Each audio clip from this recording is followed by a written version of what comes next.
the last dream that I want to share, or the last vision that I want to share, is I saw this global shadow person.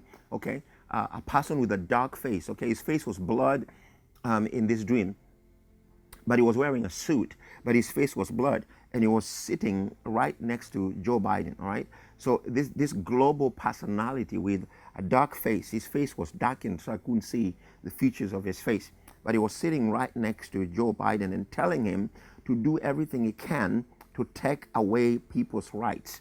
Okay, and Biden was trying to tell him that Americans have refused to be bullied and to be tossed around.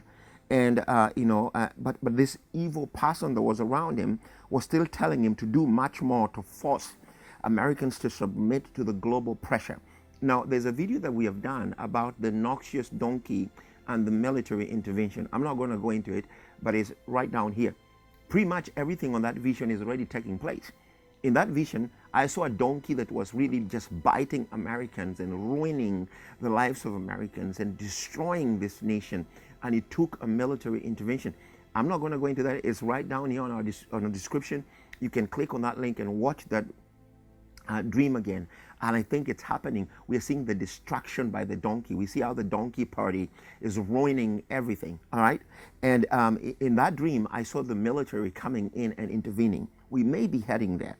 But listen, this global person was pressurizing him and telling him, you got to do much more. You got to come up with more crazy stuff to force them to comply. And then while this was going on, all right, okay, while this was going on, I saw Biden pretty much really upset and grabbing a hold of his mind and saying, I have tried everything. It's not going to work. They do not want it. And this guy just kept on yelling in his ears and telling him, you got to do much more. You got to manipulate. You got to do everything possible. All right.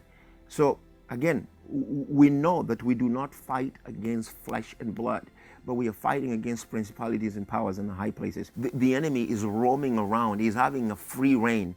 And I'm calling all intercessors to take your authority and position yourself in the spiritual realm, in the third heaven where you're seated with Christ, and begin to take territory.